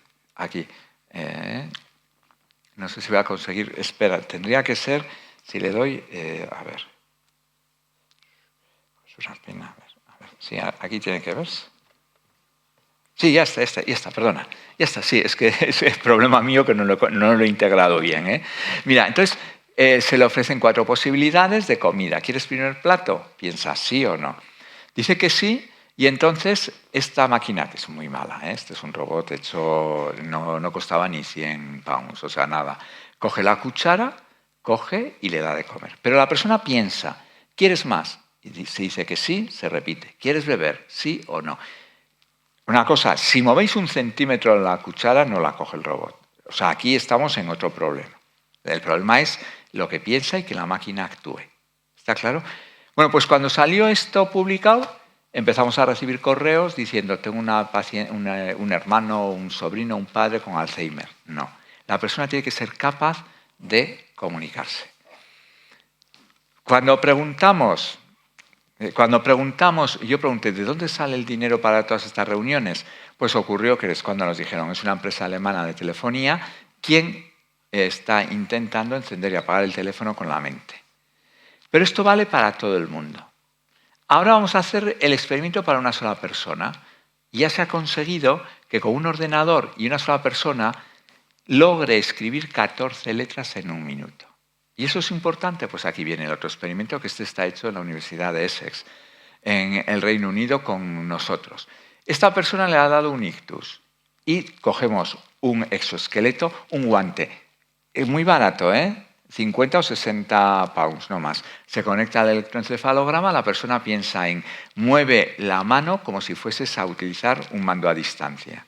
Y con el pensamiento se mueve el exoesqueleto como si estuviese él moviendo el mando a distancia. Se consigue que haya movimiento, etcétera, pero esto ya es puntualmente para cada uno de ellos. Esto es la neurociencia computacional. En Estados Unidos se está invirtiendo mucho más dinero en neurociencia computacional que en computación cuántica. Y se supone que de apoyo a la medicina va a ser fabuloso. Bueno, pues rápidamente vamos a pasar. Llegó la COVID, pasó la pandemia, nos pusimos en contacto y el objetivo era, a partir de radiografías, predecir el tiempo que va a estar un enfermo, primero si está enfermo de COVID o no, y después el tiempo que va a estar ingresado, cómo va a evolucionar, etc. Hubo muchos problemas debido a que los datos, claro, no teníamos datos. Entonces tuvieron que pasar muchos meses, 12 meses y 13 meses, y se hizo un sistema que está ahí, y que ya con una imagen pues se sabe si tiene COVID o no tiene y cómo va a ser más o menos su evolución. Bueno, lo importante de esto es que ese mismo estudio se utiliza en radioterapia adaptativa.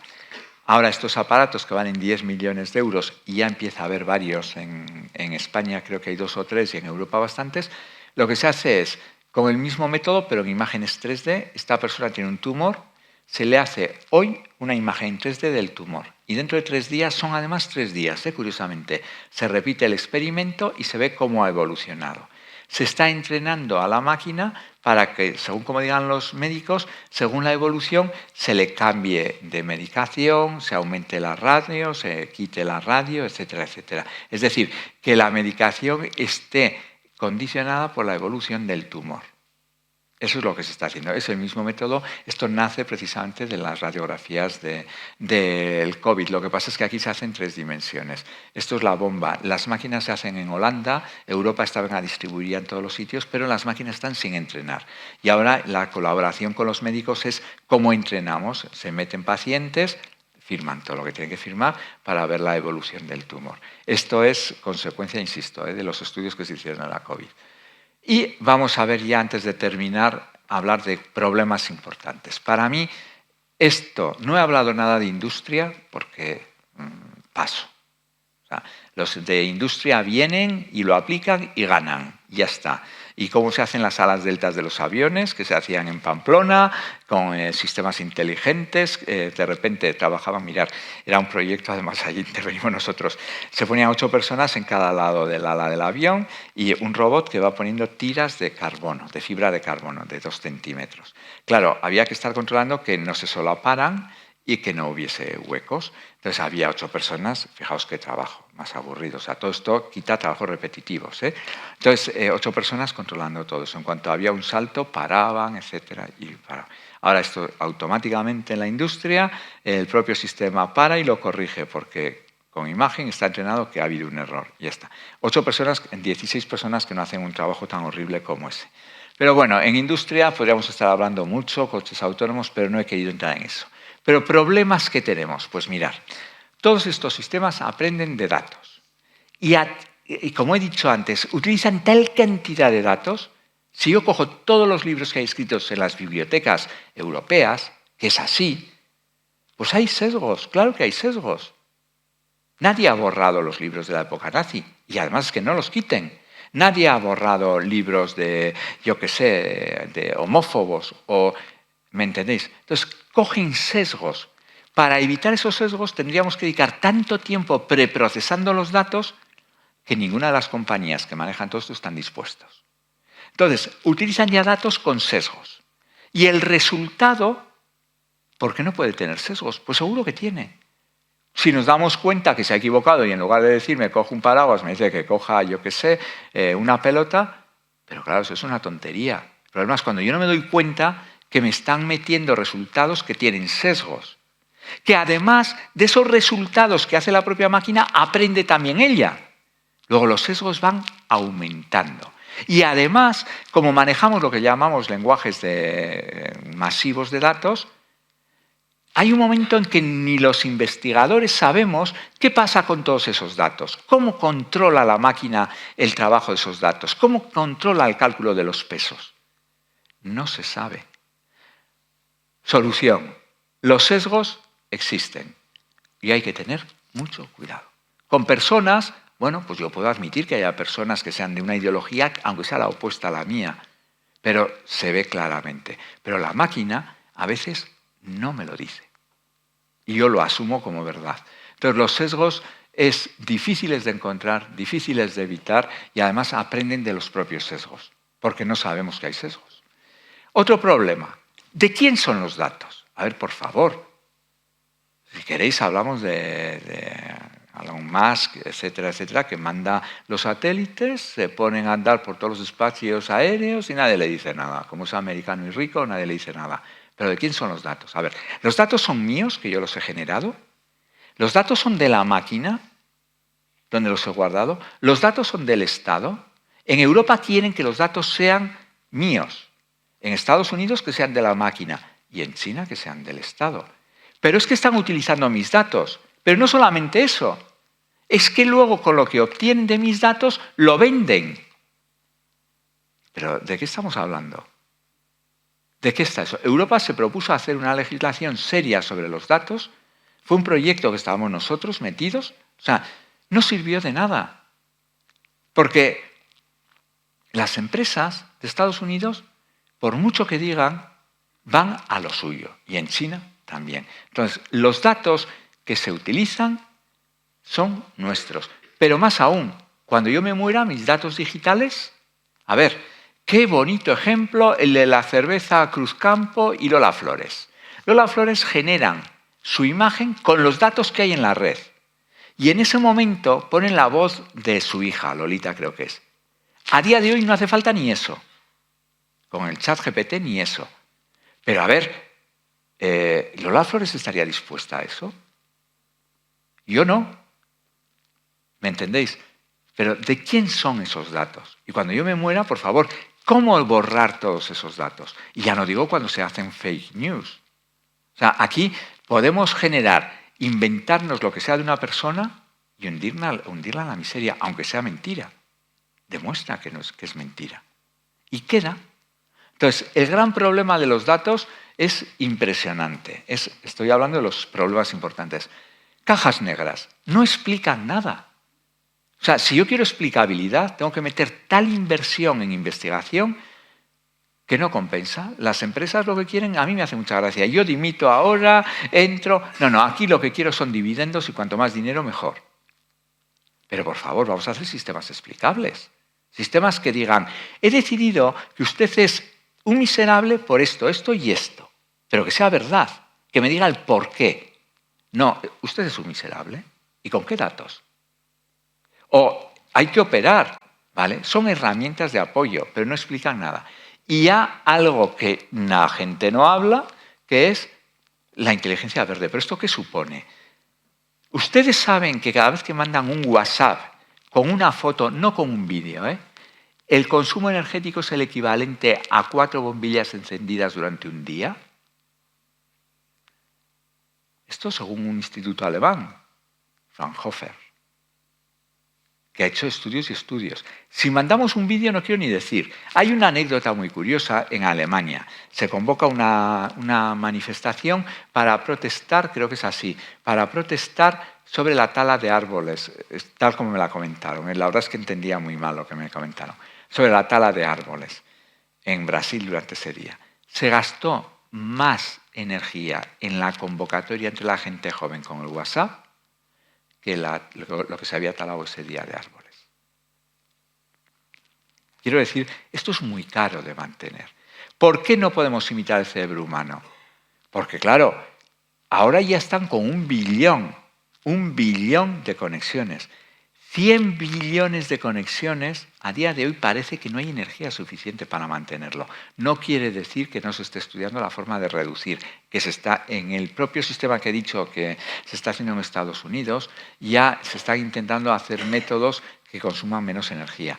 Pero es que mantener fríos las nubes, los centros de cálculo esos, es que lleva un consumo de agua increíble. El gasto energético es increíble. Por favor, coherencia.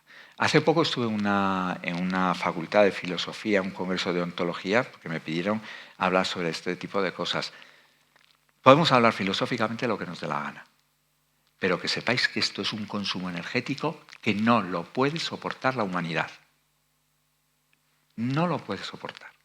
Y por eso las grandes compañías son cada vez más grandes. Pero hay que empezar a protestar por esto. ¿Pero quiénes estamos dispuestos a renunciar del chat, del asistente, del esto y del esto y del esto? Entonces, yo creo que hay que ser muy serios en estas cosas, ¿eh? O sea, hay una serie de peligros que son importantes. Y para terminar, vamos a poner una parte más amable. La verdad es que igual me he pasado. Pero bueno, es que me parece que es un tema muy grave. Pero para terminar, voy a terminar con 5 preguntas para que luego ya contestemos lo que nos dé la gana. ¿Cómo impacta la IA en nuestras vidas diarias y cuáles son sus posibles beneficios y desventajas? En todo. En todo, ¿eh? Desde la concesión de un crédito hasta un seguro, hasta detectar fraudes, hasta Google Maps, todo eso es inteligencia artificial. ¿Ventajas? Hombre, nos facilita mucho. Pero, por ejemplo, esta asesoría, consultoría, dice que en el 2030, gracias a la inteligencia artificial, el Producto Interior Bruto habrá aumentado un 14 o un 15%. Vale. Lo que no dice es que eso es solamente para las empresas grandes. Las pymes, cada vez peor. Está claro, es que estos informes, claro, yo me cojo las 100 empresas más importantes del mundo y adelante, pero hago el trabajo para ese tipo de empresas. Desventajas, pues mirad, yo para mí, no sé cómo decirte, hay cosas que no las soporto. Perdemos toda la privacidad. Toda. Hay sistemas que determinan, ya no sé si estarán funcionando o no, baldosas, que hay sensores, etcétera, y saben qué parte de tu casa estás utilizando con más frecuencia. Pero no solamente eso, es que mi identidad digital está ya tan informada que es un peligro. Lo que os he dicho de las casas de seguros.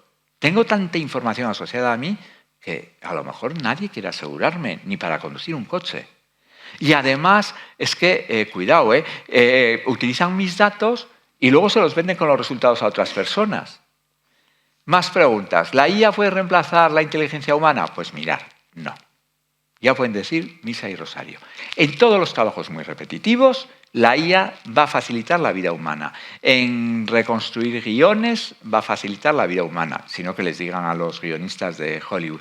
En ciertos trabajos, por ejemplo, ya tenemos que ir pensando, cuando vamos a una gasolinera ya casi no hay gente, cuando vamos a ir a un supermercado, esos puestos de trabajo de pasar por caja también van a desaparecer. Pero hay trabajos de cuidar a mayores, educación, etcétera, que son de los humanos. No tenemos, lo que he dicho, la IA no es adaptable, el juego que pasamos de 9 a 11 es imposible, la explicabilidad, el sentido común. A ver, y lo que hace muy bien la IA es reproducir patrones. Por eso, a partir de las sinfonías de Beethoven, te construyen la número 10, o te imitan a Manet, o reproducir patrones, sí, pero de ahí a generar nuevos patrones hay mucho que hablar. ¿Cómo podemos asegurarnos de que las tecnologías se desarrollan? Pues muy fácil, investigando, investigando, investigando. Y lo siento mucho, es investigar, investigar. Y necesitamos entender mejor qué pasa cuando entregamos como datos, muchos datos. Pero hay que investigar, ¿eh? Tiene que entrar todo lo que es las leyes para legislar correctamente y la ética y las humanidades. No se puede entender esto sin estas frases. La reunión de Berkeley, que es lo que os he dicho antes, donde trabajó Turing, es que ha conseguido unir a los grandes países, China, Estados Unidos. El problema es que los resultados no son vinculantes. Se iba a hacer un laboratorio para testear todos los algoritmos con datos a nivel internacional. Al final lo va a hacer cada país, es decir, no se ha llegado a ningún acuerdo. Y la Unión Europea está legislando bastante bien, está intentando hacer una clasificación de los riesgos de la inteligencia artificial, alto, mediano, bajo, tal forma que los altos, por ejemplo, hasta determinada edad no los puede utilizar nadie. A ver, por favor, es que esos programas de ir desvistiendo a la gente, que serán muy divertidos, pero es que yo creo que tienes que tener una edad y una cordura mental para poder utilizarlos. ¿Me entendéis lo que quiero deciros? O sea, hay que legislar y hay que hacer las cosas bien. O sea, y mientras no se legisle, pues claro, luego no, nos llevamos las manos a la cabeza. Hombre, es que ya está bien. Termino con de qué manera puede contribuir la IA a resolver desafíos, desafíos sociales, mucho. Nosotros tenemos ahora un proyecto que es prevenir con 12 horas de antelación un desbordamiento del río Arga, en lugar de 2 horas. Y eso lo hace muy bien. Ese tipo podrá hacerlo en 6 horas y peor en 12, pero eso lo va haciendo bastante bien. Cuando tienes datos, pues saber si va a venir pues, desertización o no desertización. Todo esto son distribución de fuegos, ahí se está invirtiendo mucho. Pero hay un instituto que ha sacado hace menos de una semana un informe donde, claro, aplicado en salud, se están haciendo ya asistentes para casos de cáncer, inteligentes, que te hablan. A ver, eso no puede hacerlo más que un médico. ¿Me entendéis lo que quiero deciros? No te puedes poner delante de un ordenador y que te diga yo tengo esto, esto y esto y que él te vaya guiando con el problema que tienes. Cuidado, eso hay que tener mucho cuidado. Y por último, riesgos potenciales. Bueno, pues lo que os he dicho, es decir, lo que del mal uso o funcionamiento lo hemos dicho ya, ¿no? Hay sesgos, unos sesgos pueden ser naturales porque muchos datos, otros porque las empresas quieren que los tengamos, y lo que hay que hacer es protocolos de gestión de datos, transparencia en la gestión de los datos, investigar, investigar, investigar. Bueno, podríamos hablar mucho, pero yo no sé si me he pasado o no. Yo lo que quiero es encantado de resolver todas las preguntas. Me he pasado, ¿no? De tiempo. Venga. Pero por favor, preguntas. Ya lo siento.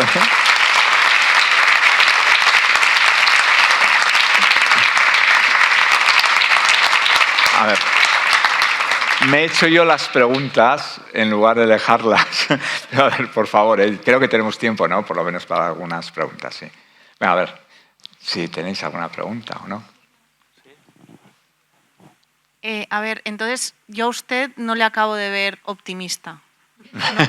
Pues que te conste que soy muy optimista en este sentido.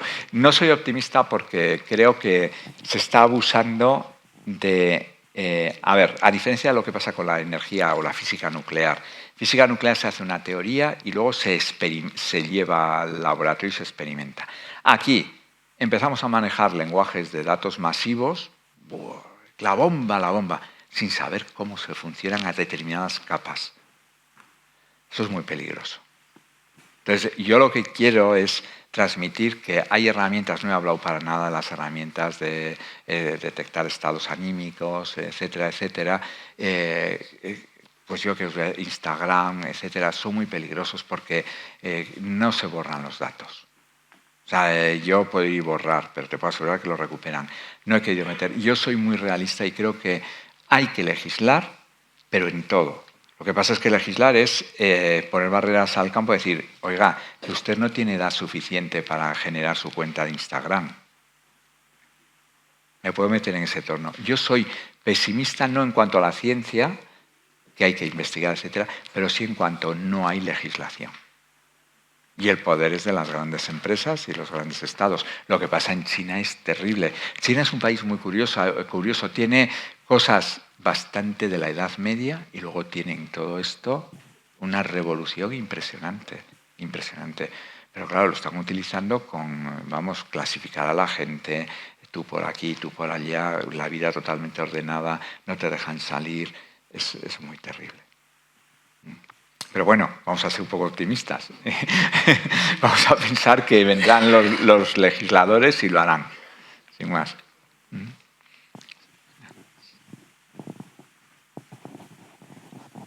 Hola, a mí me ha llamado la atención el vocabulario que se usa, se dice el ordenador aprende, se entrena. Entonces, yo qué sé, para la gente que no sabemos de esto, es como que tú luego vas a hablar con ChatGPT GPT. ¿Y qué dices? ¿Estoy hablando con una persona que puede tomar decisiones? O sea, me parece que es un poco engañoso. No es engañoso. A ver, he intentado explicar cómo aprende el ordenador con los parámetros. Lo que hace el ordenador es así. Cada palabra nuestra se transforma en un vector de unos 300 números.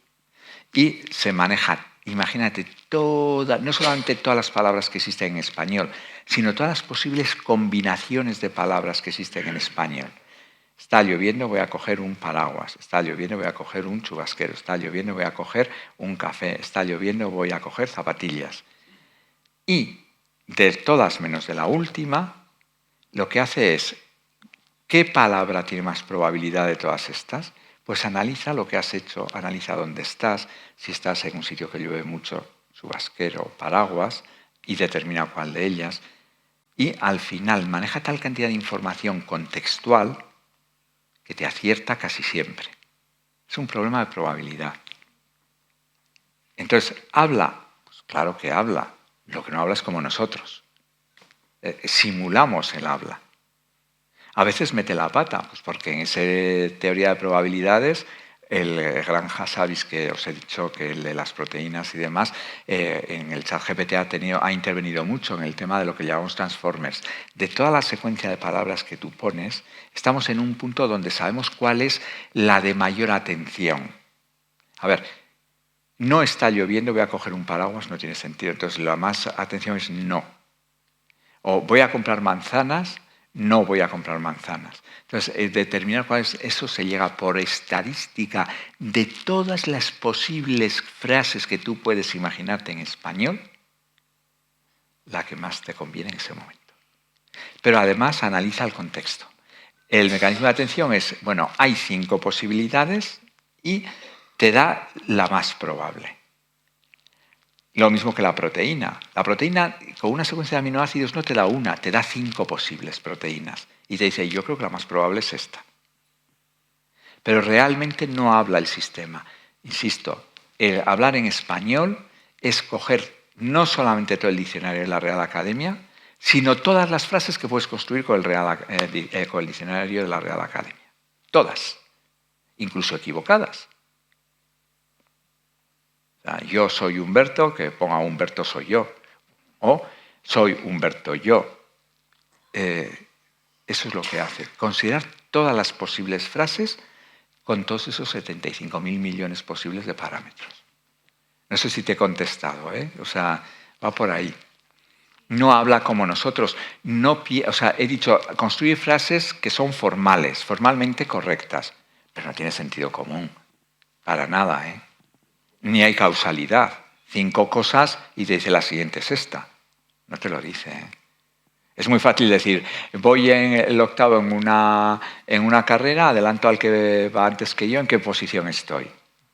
Eso es fácil. Pero ahora explícame por qué dices esto y por qué haces esto, es más complicado. Y es muy fácil saber si yo ahora, con una serie de herramientas concretas y vuestros teléfonos y demás, podría saber el porcentaje de aceptación que ha tenido mi charla, ¿eh? Y no me iba a equivocar mucho. No, es que se os está haciendo, ¿eh? O sea que, sin más.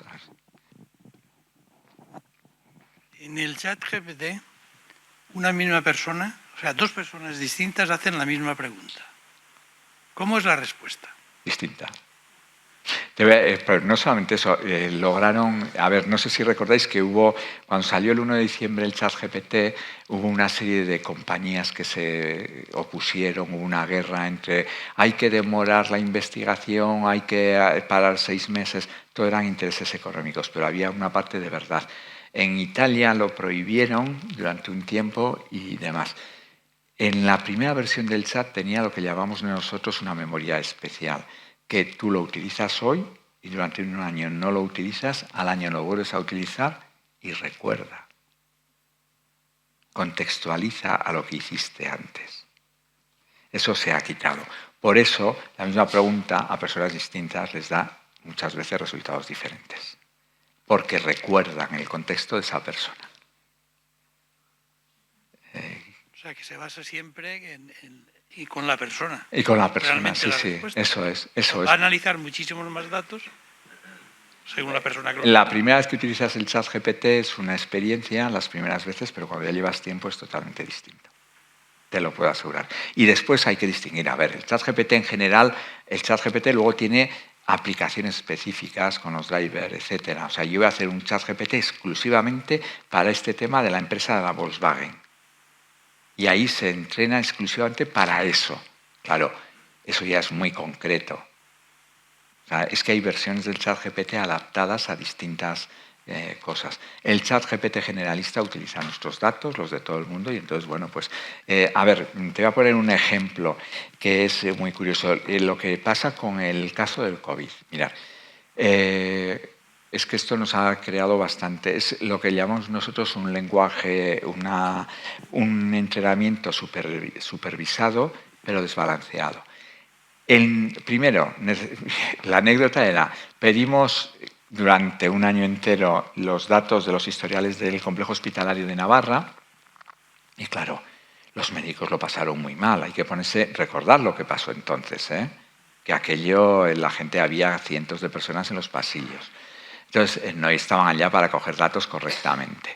De los 50.000 historiales que nos pasaron, solamente había 4.700 que podíamos utilizar. Y bastante habían hecho los médicos. Pero además nos mandaron todos los historiales de gente que tenía COVID. Hombre, yo primero tengo que saber si tiene o no tiene COVID. Tengo que entrenar a la máquina con personas, radiografías que no tienen COVID. Eso es bien. Y el siguiente problema, ya luego conseguimos, eso era fácil, ¿no? El siguiente problema era que el 90 y muchos por ciento, no recuerdo si 95 o 96% de los casos, eran todos de COVID leve. Había muy pocos con COVID grave. Entonces, el chat GPT, por estadística y por probabilidad, va a la mayoría, a la clase mayoritaria. Y entonces, había casos graves que los clasifica de leves. ¿Comprendes? Eso ha habido que resolver, se está resolviendo y ya son problemas balanceados, desbalanceados, etc. Pero ahí, cuidado, chat GPT general, chat GPT ya adaptado a una aplicación concreta. Por ejemplo, en química. En química se han hecho auténticas virguerías, solamente para química. Lo que quería con la pregunta era, ¿realmente diferiría mucho la respuesta a una o a la otra persona siendo la misma pregunta? No, mucho tampoco. Diferiría algo, ¿no? Sí, lo que sí sería diferente totalmente si esa persona está en China y estamos aquí. Ahí sí, pero también cualquier otra respuesta, o sea que el contexto influye. No, entraba eso también, quiero decir que estuviese en China y el otro estuviese aquí. ¿Diferiría mucho la respuesta? Mucho no, mucho no habría. La pregunta era la misma. Sí, la pregunta era la misma, sí, pero a veces también se mete la pata, Ya os digo que no es un sistema que contextualice muy bien. Y por eso toda la traducción que haga y todo lo que haga hay que controlarlo. Si tenéis que entregar un informe y utilizáis el chat GPT, leerlo antes, por favor. No, de verdad, o sea, es que no es... O sea, buenas noches. Es que leí un artículo que actualmente tú haces testamento y puedes hacer testamento de que todos los datos que haya acumulado en la nube se borren. Porque claro, eso lo veo imposible. Pero tú falleces y tus datos siguen y siguen y siguen. A ver, hay un método legal que creo que se consigue, pero debe ser muy costoso, De hecho, es que ha habido juicios, a una persona se le ha acusado de algo que no era verdad, ha ganado el juicio y ha conseguido que el propio Estado borre dentro de sus servidores. Borrar dentro de los servidores de la nube, cuando un servidor está a lo mejor en el fondo del mar o en sitios esos, es más complicado. Legalmente tendría que ser posible y puedo asegurar que los servidores, por ejemplo los de sanidad, los de Hacienda, dependen de cada comunidad, esos son muy seguros, la gente no entra, pero en cuanto tú utilizas un móvil o utilizas un ordenador y vas a servidores de grandes compañías que están en cualquier parte del mundo, esos cuesta mucho trabajo borrar los datos.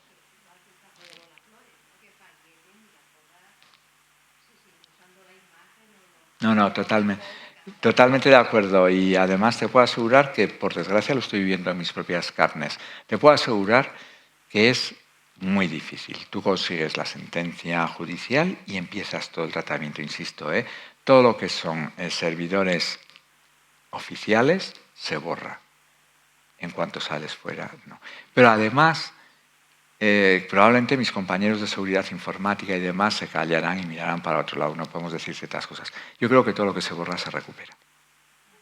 Es mi opinión, Sí, pero bueno, eso es una opinión mía. Lo dejo bien claro porque esto queda grabado y luego... A ver.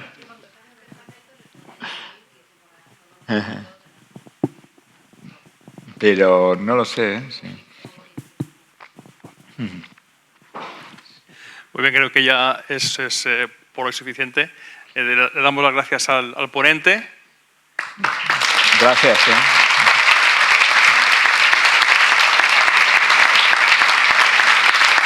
Muchas gracias. Chao.